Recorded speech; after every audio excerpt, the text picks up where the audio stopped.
Hello, everyone. Welcome to the channel. Emily Johnson, a bright 16-year-old girl, was living a life full of quiet hopes and big dreams. She adored her mother, Mercy Johnson, a single parent who worked tirelessly as a waitress and a part-time seamstress to ensure Emily had a stable home and could attend a decent school. Grace's love for her daughter was evident in everything she did, and Emily admired her fiercely. Despite their modest life in a small apartment, Emily knew she was deeply loved. One sunny afternoon at school, Emily was called to the principal's office. She walked the familiar hallway, her mind racing with nervous curiosity.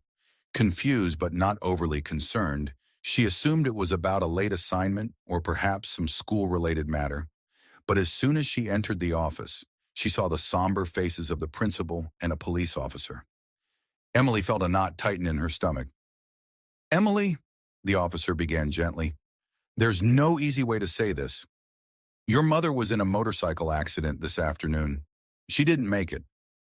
The words echoed in her head, muffled by the sound of her heartbeat pounding in her ears. Her knees gave way, and she collapsed into the chair behind her. She sobbed uncontrollably. Tears streamed down her face as she struggled to comprehend the unimaginable loss. Her mother was her world, her only family, and now she was gone. With no immediate family left, Emily was sent to live with her Uncle Robert, her mother's older brother, and his family in a comfortable suburban home. Robert's wife, Deborah, welcomed her with open arms, at least at first. Emily was greeted by her two older cousins, Trevor, 19, who was aloof but polite, and Hannah, 17, who was friendly and talkative. For a time, Emily's life seemed to stabilize. Robert was a kind and caring man who treated Emily like one of his own children. He reassured her that she could stay as long as she needed and encouraged her to focus on her education. They shared family dinners, attended church together, and even went on occasional outings to the park or the movies. Though Emily missed her mother terribly, she found comfort in her uncle's presence. Slowly, she began to heal, finding moments of joy amid her grief. 2 years later, tragedy struck again. Robert, the pillar of the family, suffered a sudden heart attack while at work and passed away. Emily was devastated. Losing her uncle felt like losing her mother all over again. Deborah, overwhelmed with grief and now the sole provider for the household, became cold and bitter. Her resentment toward Emily grew, and she began to see her as an unwanted burden. Trevor and Hannah followed their mother's lead, treating Emily with increasing disdain. The kindness Emily had once known in the house quickly faded. Within weeks of Robert's death, Emily's life transformed into a nightmare. Deborah informed her that she could no longer afford to pay for her schooling and that she'd have to drop out. Emily protested, begging to continue her education, but Deborah was firm. Instead of attending school, Emily was assigned a long list of household chores. She cooked, cleaned, and took care of the home while Deborah worked. At first, Emily hoped this was temporary, but as weeks turned into months, it became clear she was now nothing more than a maid in her own home. Trevor and Hannah began treating her with disdain. Trevor, who was now in college, mocked her for being the help, while Hannah bossed her around and rarely showed gratitude. Emily felt isolated and powerless. Trevor, now in his early 20s, began to take advantage of Emily's vulnerability. One evening, while Deborah and Hannah were out, Trevor cornered Emily in the kitchen. He'd had too much to drink and began making inappropriate comments. Before she could react, he grabbed her and assaulted her. Emily froze in shock and fear, unable to fight back. Emily was horrified. She was a virgin and had always wanted to wait until she was married to get intimate with a man. The next day, she tried to confide in Deborah, but her step-aunt dismissed her accusations with anger. "Don't you dare accuse my son of something like that," she snapped. "You're just looking for attention." The abuse continued for months, and with no one to help her, Emily could only cry herself to sleep after each encounter.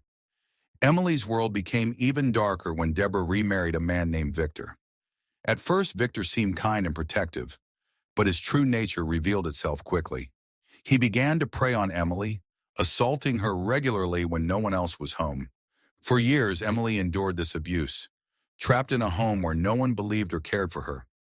She couldn't understand why this was happening to her. What had she done to deserve this abuse? It was too much. If only her mother were still alive. On her 18th birthday, Emily had enough.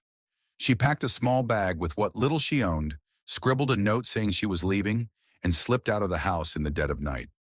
She had no destination, no plan, only a desperate need to escape. With no plan and nowhere to go, she ended up on the streets. The first few nights, she slept on park benches, terrified of the dangers around her. Living on the streets was brutal. Emily faced physical, emotional, and sexual abuse from strangers.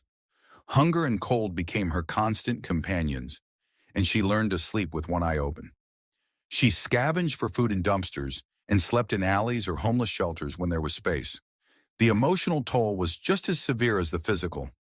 She felt invisible, unloved, and forgotten. Despite everything, a tiny spark of hope remained in her heart. Emily clung to the faint hope that her life could still change. She often thought of her mother, imagining what Mercy would say to encourage her. One fateful day, while searching through a dumpster behind a diner, Emily found a leather bag stuffed with cash. Her hands trembled as she opened it, revealing stacks of bills. She could barely believe her eyes. Inside, she also found a business card with an address. Emily wrestled with the decision. The money could change her life, but she knew her mother had raised her to do what was right. After hours of deliberation, she decided to return the bag. She arrived at the address and knocked on the door of an elegant mansion. A tall, kind-looking man in his 50s answered. This was William Hayes, a wealthy businessman. Sir, Emily said hesitantly, I found your bag and I wanted to return it. William was stunned, not only by her honesty, but by her ragged appearance and the pain in her eyes. He invited her inside, and over tea, Emily shared her story. Moved by her courage and integrity, William decided to help. William took Emily under his wing, providing her with a safe place to live in a beautiful apartment. William took her shopping for clothes and shoes and enrolled her back in school. For the first time in years, Emily felt safe. She was overwhelmed with joy and gratitude. Emily worked hard, determined to make the most of this second chance. Through William's encouragement, she began attending church and exploring faith for the first time. She found solace in the sermons and the kindness of the congregation. Slowly, her heart began to heal. Years later, after graduating from law school and becoming an advocate for the vulnerable, Emily met William's son, Nathan Hayes. Nathan had been studying abroad and returned home to join the family business.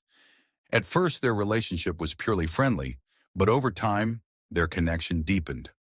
Nathan admired Emily's strength and resilience, and Emily was drawn to his kindness and faith. After a year of courtship filled with shared prayers and long conversations, Nathan proposed. They were married in a beautiful ceremony, and Emily became the lady of the Hayes mansion. They went on to have 2 children, Mercy and Matthew. One day, Emily felt compelled to visit her step-aunt, Deborah. Despite the pain, she wanted to offer forgiveness. When she arrived, she found Deborah living in a dilapidated home. Her second husband had left her for a younger woman. Trevor was in prison for assault, and Hannah was struggling to support her children. Deborah wept when she saw Emily. I'm so sorry for everything, she cried. We were horrible to you. Emily hugged her tightly. I forgive you. God's grace has taught me that forgiveness sets us free. Emily didn't just forgive them. She extended a helping hand. She provided financial support to help Hannah and Deborah get back on their feet. She even visited Trevor in prison, sharing words of hope and encouraging him to change his life. Emily's life became a testament of resilience, faith, and forgiveness. From the ashes of her suffering, she rose to achieve her dreams and help others. No matter how dark life may seem, grace, forgiveness, and perseverance can lead to redemption. Our greatest trials can become the foundation for our greatest triumphs. It is a warm summer evening in the Hayes family's backyard. The scene is tranquil, bathed in the soft golden hues of the setting sun. The garden is alive with the sound of chirping crickets, and the faint smell of freshly cut grass fills the air. Emily sits on a wooden bench beneath a flowering tree, her hands folded in her lap, watching her family. Her 2 children, Mercy, 5, and Matthew, 3, are running through the grass, chasing bubbles that float lazily into the air. Their laughter echoes, sweet and innocent, filling the space with joy. At the grill, Nathan, her husband, stands flipping burgers with a playful grin on his face. He pauses to blow a bubble himself, delighting the kids as it floats higher than the others. Emily's heart swells at the sight of him, his kindness, his steady faith, and the way he loves her and their children with his whole being. As Emily sits in silence, her thoughts drift to the past. She remembers the dark nights when she slept on the streets, cold and scared. She remembers the pain of losing her mother, the cruelty of her step-aunt and cousins, and the years of abuse that left her feeling broken and unworthy of love. And yet here she is now, a wife, a mother, and a woman deeply loved and cherished. Tears gather in her eyes, not from sadness but from overwhelming gratitude. She folds her hands and bows her head, speaking softly into the evening air. Father, thank you. Thank you for saving me when I thought my life was over. Thank you for giving me Nathan, a man who loves me the way you intended love to be, kind, patient, and selfless. Thank you for Mercy and Matthew, for their laughter, their joy, and the reminder of your goodness every time I look at them. I didn't think I deserved this. I thought my past would define me forever, but you showed me that you make all things new. Thank you for healing my heart, for guiding me, and for surrounding me with love. You took the ashes of my life and turned them into something beautiful. I am so grateful, Lord. So grateful. As she finishes her prayer, Nathan walks over, wiping his hands on a towel. He crouches in front of her, looking into her teary eyes with concern. Hey, what's this? Tears on a beautiful day like this? Emily smiles through her tears, placing her hand on his cheek. I'm just so thankful for you, for this life. I can't believe how far God has brought me. Nathan takes her hands in his and says, I can't either, but I thank God every day for you, Emily. You're the strongest person I know, and because of you, our family is what it is. Mercy and Matthew run over, giggling as they crash into their parents. Emily wraps her arms around her children, pulling Nathan into the embrace as well. They sit together, a perfect picture of love and unity under the golden glow of the sunset. Emily whispered, Thank you, Lord, for this moment. I'll never take it for granted. Thank you for watching. Don't forget to like this video and share your thoughts on the story in the comments section. Also, share with us what lessons you have learned. Hit that subscribe button so you won't miss another video. Until next time, remember, love is free.